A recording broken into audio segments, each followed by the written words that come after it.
Hello বন্ধুরা, দেখো আজকে আমি সবজির চারা বসাবো, কিন্তু কোনো টব ছাড়া আমি আজকে সবজির চারা বসাবো। তো কিভাবে বসাবো সেটাই আজকে আপনাদের দেখাবো। তো দেখো, এটা হলো একটা চালের বস্তা। তো বাড়িতে এরকম চালের বস্তা আমাদের প্রচুর আছে, তো সেখান থেকেই আমি একটা নিয়ে এসেছি। তো এই বস্তার মধ্যেই আমি গাছ বসাবো। তো দেখে নাও কীভাবে আমি বসাবো। তো আমি বস্তা দেখো, নিচটা বস্তার নিচে আর কি ছিদ্র করে নিয়েছি, 6টা ছিদ্র করে নিয়েছি।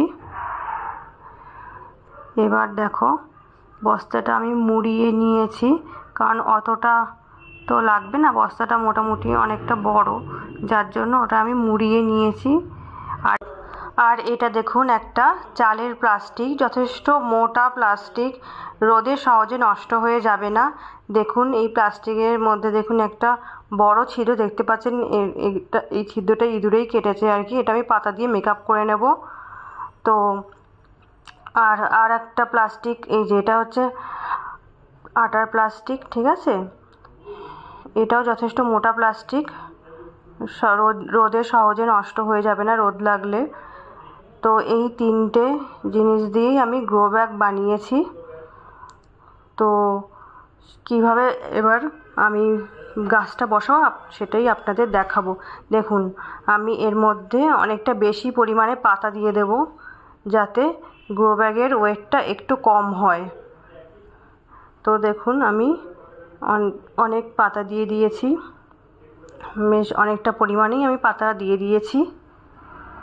এবার আমি মাটি দিয়ে দেব ভালো করে, ওটা সমান করে পাতা দিয়ে দিয়েছি, এবার মাটি দিয়ে দিচ্ছি। তো মাটিটা আমি তৈরি করেছি হচ্ছে 50% বাগানের সাধারণ মাটি, 40%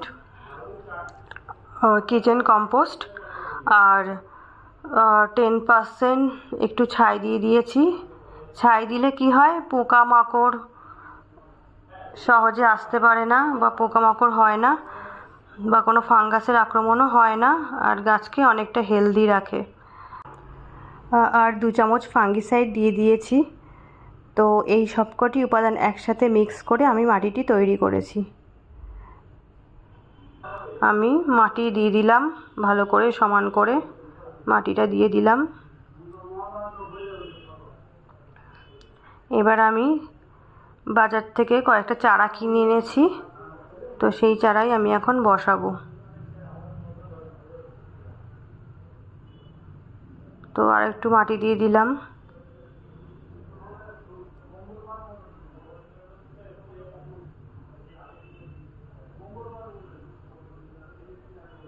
তো এই যে চারাটা দেখতে পাচ্ছেন, এটা হলো টমেটোর চারা। চারাগুলির অবস্থা খুবই খারাপ, জানি না বাঁচাতে পারবো কি না, তাও লাগিয়ে দিলাম। এই টমেটোর চারাগুলি আগের দিন বাজার থেকে আনা হয়েছিল, কিন্তু সঙ্গে সঙ্গে গাছটা বসানো হয়নি, গাছগুলো দেখো।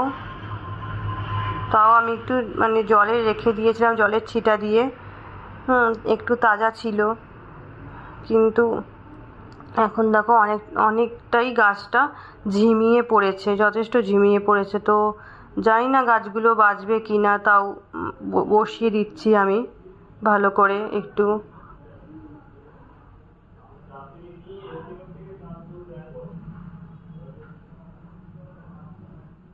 তো আমি এই প্রথম আর কি গ্রো ব্যাগে আর কি চারা বসাচ্ছি, দেখা যাক রেজাল্ট কি হয়।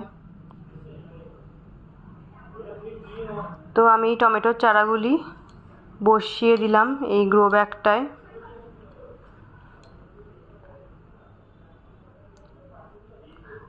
গাছগুলোর এতটাই অবস্থা খারাপ যে ঠিকমতো ধরাও যাচ্ছে না। এই দেখুন, এটা একটা প্লাস্টিকের বাটিতে আমি লঙ্কা, আমাদের বাড়িতে যে শুকনো লঙ্কা আনা হয়, সেই শুকনো লঙ্কার দানাগুলো বার করে ভিজিয়ে রেখেছিলাম কয়েকদিন, আর এই দানাগুলো আমি এখন ছড়িয়ে দিচ্ছি এই বাটিটাতে। দেখা যাক এখান থেকে লঙ্কার চারা বের হয় কি না। তো এর আপডেট আপনাদের আমি নেক্সট ভিডিওতে দিয়ে দেব। তো এর উপরে পাতলা একটা লেয়ারের মাটি দিয়ে দিলাম লঙ্কার বীজের উপরে। এবার দেখুন যে গ্রো ব্যাগটা আর কি ইঁদুরে আর কি কেটে ছিদ্র করে দিয়েছে, সেটা আমি পাতা দিয়ে জিনিসটা ছিদ্রটা বন্ধ করে দিলাম, যাতে ওখান থেকে কোনো রকম মাটি না বেরিয়ে যায় জলের সাথে। তো আমি এটাও ঠিক সেম একই প্রসেসে বেশি করে আর কি পাতা দিয়ে দিয়েছি, যাতে ব্যাগের মানে গ্রো ব্যাগের ওয়েটটা অনেকটাই কম হয়। এবার মাটি দিয়ে দিলাম ভালো করে।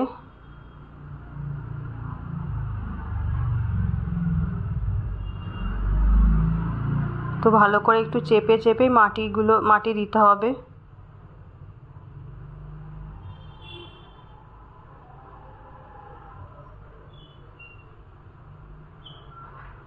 তো আমি মাটি দিয়ে দিচ্ছি। এবার বাকি যেগুলো আর কি টমেটোর চারা ছিল সেগুলো আমি এই ব্যাগটায় দিয়ে দিচ্ছি।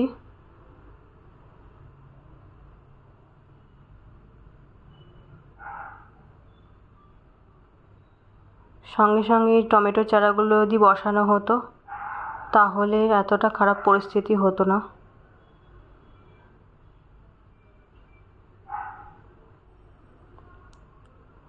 তো আমি এই চারাগুলো বসিয়ে নিচ্ছি।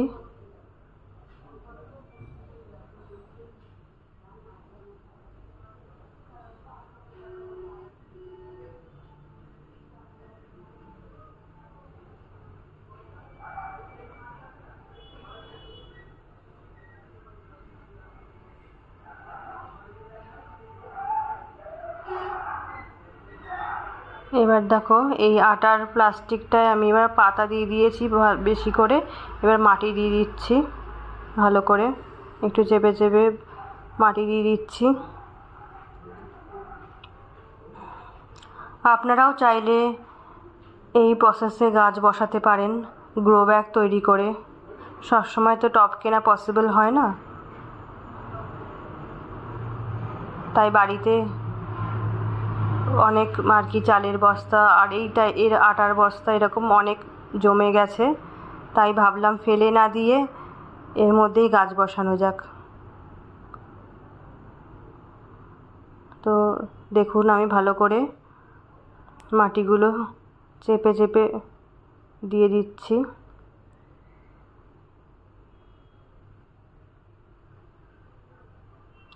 এরপর এই গ্রো ব্যাগটায় আমি লঙ্কার চারা বসাবো।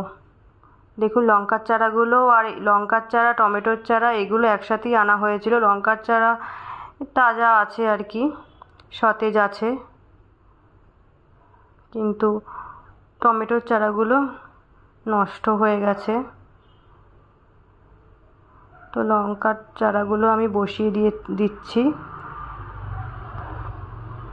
তো এই প্রথম আমি গ্রো ব্যাগে সবজি করছি। তো এই চারাগুলির আপডেট আপনাদের নেক্সট ভিডিওতে দেখাবো। তো ভিডিওটি ভালো লাগলে সাবস্ক্রাইব করতে ভুলবেন না। আজকের মতো এইটুকু।